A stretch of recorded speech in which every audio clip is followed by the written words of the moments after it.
4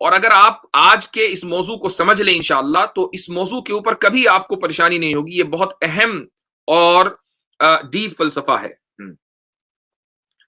تو پہلا جو لفظ ہے، اور دیکھیے جو چاروں چیزیں ہیں یہ چاروں کی چاروں چیزیں آبجیکٹو مورالٹی کے تحت آتی ہیں.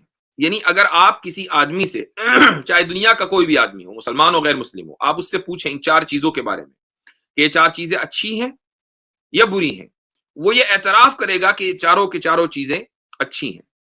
کوئی بھی آدمی یہ نہیں کہے گا کہ ان چار میں سے کوئی ایک بھی چیز بری ہے، چاہے وہ ان چار چیزوں کو صحیح طریقے سے نہ مانتا ہو، یعنی اس پر عمل نہ کرتا ہو، لیکن بہرحال وہ ان کو اچھا ضرور مانے گا. ان چار چیزوں کے مجموعے کا نام ہی فطرت ہے. وہ چار چیزیں کیا ہیں؟ سب سے پہلی چیز ہے طہارت. طہارت کے معنی آتے ہیں پاکی. طہارت صرف اور صرف عبادت کی کنجی نہیں ہے. قرآن ایک حدیث ہے، نبی کریم صلی اللہ علیہ وسلم نے فرمایا کہ الوضوء مفتاح الصلاۃ، کہ وضو نماز کی چابی ہے. یعنی یہ نماز اس پر ایک ایسا لاک لگا ہوا ہے کہ اگر آپ اس کو اس چابی سے کھولیں گے تو تبھی کھلے گا، ورنہ نہیں. اور وہ چابی کیا ہے؟ وہ ہے وضو. لہٰذا اگر آپ بغیر وضو نماز پڑھنا چاہیں تو چاہے کتنے ہی خشوع خضوع سے، کتنے ہی ہمبلنس سے، کتنے ہی زیادہ توجہ ڈیڈیکیشن سے نماز پڑھیں گے، آپ کی نماز قابل قبول نہیں ہوگی. پہلے وضو کریں، اس کے بعد نماز پڑھیں. لیکن وضو جو ہے، جو ایک پاکی کی حالت کا نام ہے، صرف یہ نماز کی کنجی اور نماز کی چابی نہیں ہے، بلکہ یہ ایک حدیث کے مطابق آدھا ایمان ہے. آپ صلی اللہ علیہ وسلم نے فرمایا کہ الطہور نصف الایمان، پاکی آدھا ایمان ہے. شطر الایمان، نصف الایمان ایک روایت میں ہے، دوسری روایت میں شطر الایمان، آدھا ایمان ہے. اب آپ دیکھیں کہ دنیا کا ہر آدمی پاک رہنے کو، صاف رہنے کو پسند کرتا ہے. شاید ہی کوئی آدمی ایسا ہو کہ جو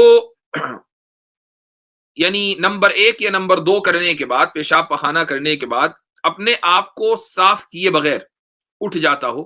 شاید دنیا میں کوئی ایسا آدمی ہو. ہاں، لوگوں کے صاف کرنے کے طریقے الگ الگ ہیں. دنیا کی ایک بڑی آبادی پانی کا استعمال کرتی ہے، ایک آبادی صرف کاغذ کا استعمال کرتی ہے، یعنی ٹوائلٹ پیپر کا استعمال کرتی ہے. پہلے زمانے میں کچھ لوگ مٹی کے ڈھیلوں کا استعمال کیا کرتے تھے، پانی کی قلت تھی. لیکن ہر آدمی یہ چاہتا ہے کہ یہ جو گندگی میرے جسم سے نکلی ہے، اس گندگی کو میں صاف کروں. اس کا تعلق ایمان سے نہیں ہے کہ وہ اس کا مؤمن ہونا ضروری ہے تو ہی صاف کرے گا. غیر مسلم چاہے وہ کسی بھی مذہب کو ماننے والا، وہ بھی صاف کرے گا. اور اگر کوئی صاف نہیں کرے گا تو کم سے کم یہ نہیں کہے گا کہ یہ جو گندا رہنا یہ بہت اچھی عادت ہے، بڑی زبردست خوشبو آ رہی ہے میرے اندر سے. ایسا نہیں ہوگا. ہر آدمی اس کو برائی سمجھے گا.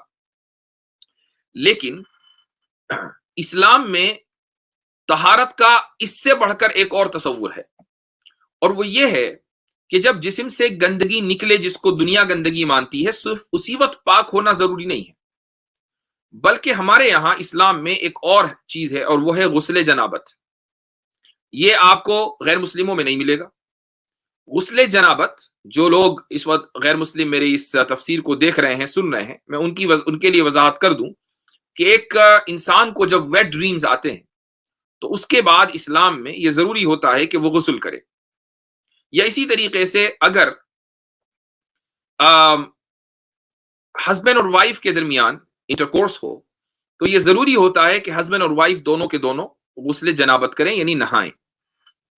یہ اس کو میجر امپیورٹی کہا جاتا ہے. اب دیکھیے، جسم سے جو نجاست نکلی ہے اس کو بولتے ہیں مائنر امپیورٹی، اسی کو ہم عربی میں حدث اصغر کہتے ہیں. اور جو جنابت والی بات میں نے کہی اس کو حدث اکبر کہتے ہیں، یعنی میجر امپیورٹی. یہ تصور اسلام میں ہے.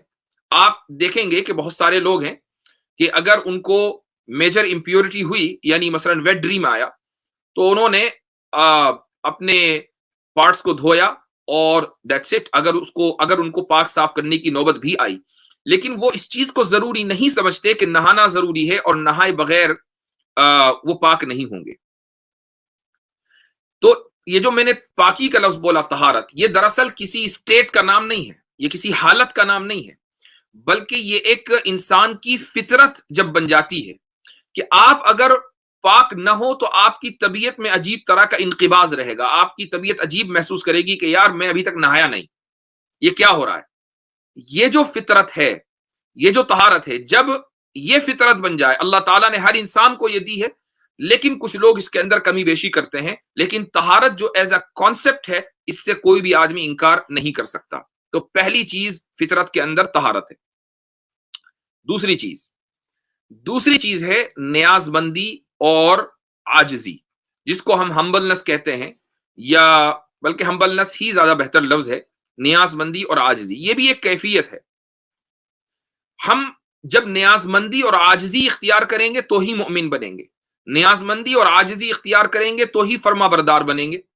اب آپ دیکھیے، کسی بھی انسان سے آپ دنیا میں پوچھیں کہ اطاعت کرنا یعنی کسی کو فالو کرنا، کیا یہ اچھی چیز ہے یا بری چیز ہے؟ وہ یہ کہے گا کہ یہ ڈیپینڈ کرتا ہے کہ آپ کس کو فالو کر رہے ہیں، لیکن بہرحال فالو ہر ایک کو کسی نہ کسی کو کرنا پڑے گا.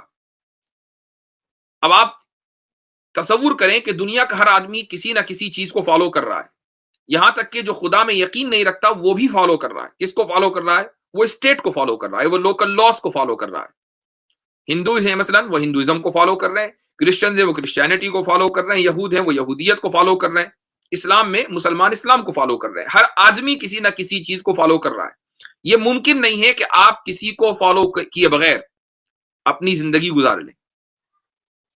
تو جب آپ کسی نہ کسی کو فالو کریں گے ہی کریں گے، تو بجائے مخلوق کو فالو کرنے کے آپ خالق کو فالو کریں. ہر انسان میں اللہ تعالیٰ نے یہ انسٹال کر دیا ہے کہ وہ کسی نہ کسی کو فالو کرے گا ہی کرے گا. لہٰذا بہتر یہ ہے کہ وہ خالق کو فالو کرے، مخلوق کو فالو نہ کرے. یہ دوسری صفت ہے جو ہر انسان کے اندر پائی جاتی ہے، اور کوئی بھی آدمی اس کا انکار نہیں کر سکتا. اور اگر کسی آدمی کے اندر یہ صفت پیدا ہو جائے کہ وہ صرف خالق کو فالو کر رہا ہے، اپنے بنانے والے کو فالو کر رہا ہے، تو اس کو ملائکہ جیسا بننے سے کوئی چیز روک نہیں سکتی.